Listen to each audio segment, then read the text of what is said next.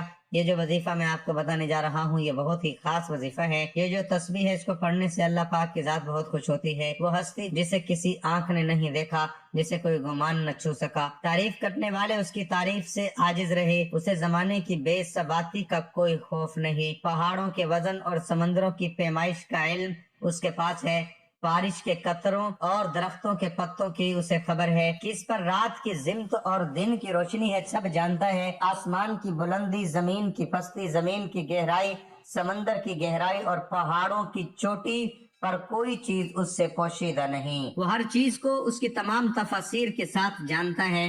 آپ آہستہ سے بولیں یا زور سے، وہ آپ کے اندر چھپی تمام باتوں سے باخبر ہے، وہ تمام رگوں میں چلنے والے خون کی آواز سنتا ہے، پتے کے ٹوٹنے اور زمین پر اس کے گرتے وقت آواز کو سنتا ہے، زمین کے اندر اس کے نیچے چلنے والے کیڑے مکوڑوں کی آواز کو سنتا ہے، سمندر کی تہوں میں چلنے والی مچھلی کی آواز سنتا ہے، باہر و بر میں جو کچھ ہے سب کچھ اس کے علم میں ہے، اور اس کائنات کا بادشاہ ہے، رب ہے۔ مسند احمد حضرت عبداللہ بن عمر کی روایت میں اس کا واقعہ بیان ہے کہ جب رسول اللہ صلی اللہ علیہ وسلم اللہ کی عظمت کو بیان فرما رہے تھے، اس وقت آپ کی کیفیت یہ تھی کہ آپ کا جسم ہل رہا تھا اور دیکھنے والوں کو ایسا محسوس ہو رہا تھا کہ آپ زمین پر گر پڑے۔ اسے اللہ تعالیٰ کے معارفت اور خوشیاں کہتے ہیں۔ یہ معارفت انسان کے اندر ایک کیفیت پیدا کرتا ہے، یہ کیفیت اللہ کو دیکھے بغیر دیکھ لینا ہے۔ یاد رکھیں اللہ کی اس عظیم کائنات جس کا ہم ایک بہت ہی چھوٹا قطرہ ہے، ہمیں ایک ہی مقصد کے لیے پیدا فرمایا ہے، اور وہ ہے عبادت۔ عبادت کے علاوہ کوئی مقصد حیات نہیں۔ مسائل اور ذریعے ہوں، اللہ تعالیٰ کے خزانوں میں کسی کمی کو پورا کرنے کے لیے انسان کو پیدا نہیں کیا گیا، اور نہ اللہ رب العزت کا کوئی کام اٹک گیا جس کی وجہ سے انسان کی خلقت ضروری تھی۔ انسانی خلقت کا واحد مقصد صرف عبادت ہے۔ انسان سے خلقت کے صرف عبادات مطلوب ہیں، اس لیے صبح و شام اسے یاد کرو۔ یہی انسان کی معراج اور امتیاز ہے۔ جو انسان اللہ کا پسندیدہ ہو جاتا ہے تو ساری دنیا اس کے غلام ہو جاتی ہے، اللہ اس کا دوست بن جاتا ہے، پھر اس انسان کے دشمن اللہ کے دشمن بن جاتے ہیں، اس کے دوست اللہ کے دوست ہو جاتے ہیں۔ جس نے اللہ کے دوست کو تکلیف پہنچائی وہ قادر مطلق اس سے اعلان جنگ کر لیتا ہے۔ اللہ کا ہو کر تو دیکھیے، اللہ کی ذات کو مقصد بنا کر زندگی گزار کر تو دیکھیے، اللہ کے لیے مرنا، اس پر مٹنا سیکھیے، اس کے لیے جینا سیکھیں۔ خوشی بھی وہی ہو جو اسے پسند ہو، غم بھی اس کے لحاظ سے جو اسے پسند ہو، ہر دم ہر لمحہ اس کی رضا مطلوب و مقصود ہو۔ اللہ تعالیٰ کی عبادت کے ساتھ ساتھ ہمیں ہر پل، ہر وقت، ہر لمحہ شکر ادا کرنا چاہیے۔ اسلام نے شکر ادا کرنے کے ہمیں 4 طریقے بتائے ہیں: دل سے شکر ادا کرنا، زبان سے شکر ادا کرنا، نعمتوں کے استعمال سے شکر ادا کرنا، اور مخلوق خدا کی خدمت سے شکر ادا کرنا۔ اگر کوئی آپ پر احسان کرتا ہے، آپ اس کی بجائے احترام کسی اور کا کریں،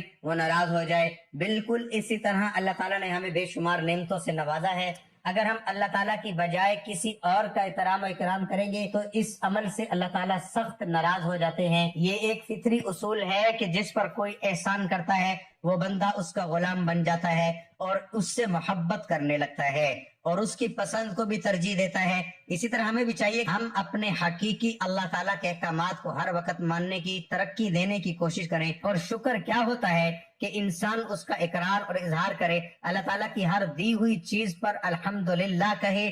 مثلا الحمدللہ، اللہ نے مجھے آنکھوں کی نعمت سے نوازا۔ بندوں کا شکر ادا کرنے سے مراد کہ وہ آپ کو کوئی چیز دے اور بدلے میں آپ اس کو جزاک اللہ کہے، تاکہ اس کے ذریعے اس کی دی ہوئی نعمت کا اس کو بدلہ مل جائے۔ حدیث میں آپ نے فرمایا کہ جو شخص بندوں کا شکر ادا نہیں کرتا، رب کا بھی شکر ادا نہیں کرتا۔ اللہ تعالیٰ کی دی ہوئی نعمتوں کو ہم نے ہر طور پر استعمال کرنا اور اس کا استعمال کر کے شکر کا اظہار کرنا ہے۔ ناظرین، یہ بے حد خاص عمل ہے، جتنی بڑی آپ کو رقم چاہیے ہو کسی بھی دن آپ یہ عمل کر سکتے ہیں۔ جب آپ کا دل مانے، جب آپ کو ضرورت ہو، آپ یہ 1 منٹ کا عمل کرنے کے بعد آپ لوگ خود معجزہ دیکھ لینا، اپنی آنکھوں سے معجزہ دیکھنا، اور پھر مجھے بھی بتانا۔ انشاءاللہ غیبی طریقوں سے آپ کو ایسی مدد ہوگی، جو رقم آپ کو چاہیے اسے کہیں زیادہ آپ کو ملے گی۔ میرے بھائیوں، میری بہنوں، عمل کو آپ لوگ اچھی طرح سمجھ لیں۔ سب سے پہلے ایک بار درود پاک پڑھ لیں، کیونکہ درود پاک کی بہت زیادہ فضیلت ہے، اور آپ بھی وہ فضیلت حاصل کر لیں۔ ثواب کی نیت سے میرے ساتھ بھی پڑھ لیں، اللہم صلی علی محمد وعلی آل محمد کما صلیت علی ابراہیم وعلی آل ابراہیم انک حمید مجید اللہم بارک علی محمد وعلی آل محمد کما بارکت علی ابراہیم وعلی آل ابراہیم انک حمید مجید۔ اس کے بعد آپ نے 100 مرتبہ تسبیح پڑھنی ہے، یہ اللہ پاک کے اسم میں مبارک ہیں۔ یا حی یا قیوم دونوں کو ملا کر ایک لفظ بنے گا، یا حی یا قیوم اس طرح پڑھیں گے تو ایک شمار ہوگا۔ یا حی یا قیوم کے بے شمار فائدے ہیں۔ یا حی یا قیوم کا وظیفہ کرنے والے کو اللہ تبارک و تعالی عزت اور دولت عطا فرماتا ہے۔ اس وظیفے کو کرنے والے کو جابر سلطان کے خوف سے نجات مل جاتی ہے اور پڑھنے والے کو سکون نصیب ہو جاتا ہے۔ محترم ناظرین، اللہ پاک کے یہ 2 نام روزانہ پڑھ لو، پھر ایسا معجزہ ہوگا جو چاہو گے وہی ملے گا انشاءاللہ۔ یہ ایک ایسا وظیفہ ہے جو کہ 2 ناموں کا ایک مجموعہ ہے، اس کو اسم اعظم بھی کہا جاتا ہے۔ اکابرین کا کہنا ہے کہ کسی بھی دن جو بھی ان اعمال کو کر لے گا تو اللہ کے حکم سے جو بھی ان کی حاجات ہوں گی، جو بھی پریشانیاں ہوں گی، جو بھی ان کے معاملات ہوں گے، اللہ اس کے معاملات میں رہنمائی فرمائیں گے۔ نبی کریم صلی اللہ علیہ وسلم نے حضرت فاطمہ رضی اللہ تعالی عنہما کو بھی ان ناموں کے پڑھنے کی تلقین فرمائی۔ اکابرین کا کہنا ہے کہ اگر ان اعمال کو اس طرح سے پڑھ لیا جائے تو اس میں بے شمار فائدے ذکر کیے گئے ہیں، وہ آپ کو حاصل ہوں گے۔ تو ناظرین، اللہ تعالیٰ کے ان 2 نام یعنی یا حی یا قیوم آپ نے کسی بھی دن فجر کی سنتوں کے بعد بیٹھ کر 100 مرتبہ اس کو پڑھ لینا ہے۔ اس کے بعد 3 مرتبہ سورۃ مزمل پڑھنی ہے۔ اس کے بعد آخر میں آپ نے اتنا ہی درود پاک پڑھنا ہے جتنا آپ نے وظیفہ شروع کرنے سے پہلے پڑھا تھا۔ معاشی تنگی کے لیے سورۃ مزمل نماز فجر کے بعد 41 مرتبہ پڑھنے سے تنگ دستی دور ہو جائے گی۔ دکھ درد سے نجات کے لیے 31 مرتبہ پڑھے۔ اگر کسی مصیبت میں مبتلا ہو تو 101 بار پڑھے۔ لڑکے یا لڑکی کا رشتہ درکار ہو تو 3 تسبیح اس سورہ پاک کی پڑھے۔ اگر کسی کی بیوی نافرمان ہو تو اس کے لیے 7 بار پڑھ کر کسی چیز پر دم کر کے اسے کھلا دے۔ جسم درد کرتا ہو اور کام کاج میں جی نہ لگتا ہو تو 7 بار پڑھ کر خود پر دم کرے۔ بچہ نافرمان ہو تو 3 بار کسی چیز پر دم کر کے کھلا دے۔ امراض چشم کا علاج، اگر کوئی امراض چشم میں مبتلا ہو تو اس کی بینائی کمزور ہو رہی ہو، آنکھوں کے آگے اندھیرا چھا جاتا ہو تو ایسی صورت میں 41 مرتبہ یہ سورت مبارک پڑھ کر پانی پر دم کرے اور آنکھوں پر لگائے۔ جو پانی بچ جائے اس کو یقین و عقیدت کے ساتھ پی لے تو حق تعالیٰ نے چاہا تو 7 دنوں کے اندر ہی اللہ تعالیٰ اپنے فضل و کرم کی بدولت اپنے اسم مبارک کی برکت سے شفا عطا فرمائے گا۔ آنکھوں کی جملہ تکالیف دور فرما کر اس کی بینائی میں اضافہ فرما دے گا۔ اس عمل کو معمول بنا لینے سے بھی بینائی میں کمی واقع ہوتی ہے اور امراض چشم سے بچاؤ رہتا ہے۔ اس سورہ مبارک کو بکثرت باوضو حالت میں پڑھنے والا مستجاب دعوات ہو جاتا ہے۔ رب تعالیٰ اس کی ہر جائز مراد کو قبولیت کا شرف بخشتا ہے اور اسے اپنے خصوصی انعامات سے نوازتا ہے۔ ہر نماز کے بعد 3 مرتبہ اس سورت پاک کی یکسوئی سے ذکر کرنے سے رب تعالیٰ صاحب کشف کے مرتبے سے سرفراز فرماتا ہے، دین و دنیا میں اس کے لیے بھلائی کے سامان پیدا فرماتا ہے۔ اگر کوئی گھریلو قسم کی پریشانیوں میں مبتلا ہو اور سخت ذہنی دباؤ کا شکار ہو تو اسے چاہیے کہ وہ ہر نماز کے بعد اول و آخر 3 مرتبہ درود پاک پڑھے۔ درمیان میں 4 مرتبہ اس سورت مبارک کو پڑھ کر پانی پر دم کرے اور پی لے۔ حق تعالیٰ نے چاہا تو چند یوم میں ہی اس کی ہر پریشانی راحت میں بدل جائے گی اور اسے سکون قلب بھی نصیب ہوگا۔ مالی پریشانی کو دور کرنے کے لیے بھی یہ عمل انتہائی کارگر ثابت ہوا ہے۔ اس کی فضیلت کے حوالے سے فرمایا گیا کہ اگر کوئی بیمار ہوگا تو اس کو شفائے کاملہ نصیب فرما دی جائے گی۔ انسان تھوڑا سا بیمار ہوتا ہے لیکن شفائے کاملہ سے مراد اس کو اللہ پاک مکمل شفا نصیب فرمائیں گے۔ وظیفہ پڑھتے ہوئے 1 گلاس پانی کا بھر کر رکھ لیں، اس پر پھونک ماریں اور سب گھر والوں کو پلا دیں اور پھر انشاءاللہ فائدہ حاصل ہوگا۔ جو بھی اس کو پڑھے گا انشاءاللہ بیمار پڑھ کر پیے گا تو بیماری سے شفا مل جائے گی۔ خود بھی پئیں اور اپنے گھر والوں کو بھی پلائیں اور اس عمل کے کرنے سے اللہ اس کی عمر دراز فرما دیں گے اور قوت روحانی میں اضافہ فرما دیں گے۔ اگر کسی سخت حاجت کے موقع پر پڑھے گا تو اس کو چاہیے کہ اس مقررہ وقت میں پڑھ کر اول و آخر درود پاک پڑھنے کے بعد اللہ تعالیٰ سے اپنی حاجت کو طلب کرے، انشاءاللہ اللہ پاک اس کی حاجت کو پورا فرما دے گا۔ اگر آپ کا کوئی بھی وظیفہ آپ کے کام نہیں آ رہا تو یہ لازمی کر کے دیکھ لیں، انشاءاللہ تعالیٰ اس عمل کے بعد یہ پتا چلے گا کہ وظائف کام کیسے کرتے ہیں۔ ساری زندگی عمل کرتے رہو گے اور دونوں ہاتھوں سے سمیٹتے رہو گے۔ جس نے اس عمل کو کیا مال و دولت بے حساب پایا۔ عمل لازمی کر کے دیکھیں، اس عمل کو کسی بھی دن فجر کی سنتوں کے بعد پڑھ سکتے ہیں۔ جو بھی آپ کی زندگی میں مشکلات چل رہی ہیں انشاءاللہ وہ دور ہو جائیں گی، آپ کی زندگی میں خوشیاں آ جائیں گی، آپ کی زندگی میں آسانیاں آ جائیں گی۔ اے اللہ ہماری پریشانیوں کو دور کر دے۔ اے اللہ جو بیمار ہیں انہیں شفا کاملہ عطا فرما۔ اے اللہ جو بے اولاد ہیں انہیں اپنے خزانوں میں سے نیک اور صالح اولاد عطا فرما۔ اے اللہ جن کے جو کام رکے ہوئے ہیں وہ پورے کر دے۔ اے اللہ بچھڑے ہوں کو ملا دے۔ اے اللہ شادی شدہ جوڑوں میں محبت اور خلوص پیدا کر دے اور ان کی زندگیوں میں برکت ڈال دے۔ اے اللہ تمام لڑکے اور لڑکیوں کے نصیب اچھے کر دے۔ اے اللہ جو قرض کے بوجھ تلے دبے ہوئے ہیں ان کا قرض جلد سے جلد ادا کروا دے۔ اے رب العزت شیطان سے ہماری حفاظت فرما۔ اے اللہ حلال رزق کمانے کی توفیق عطا فرما۔ دعا ہے اللہ تعالیٰ میرا سنانا اور آپ کا سننا اپنی بارگاہ میں قبول و منظور فرمائے، آمین۔ ناظرین گزارش ہے کہ اللہ تعالیٰ کے 99 ناموں میں سے کوئی ایک نام لکھ کر ضرور شیئر کریں۔ اللہ ہم سب کا حامی و ناصر ہو۔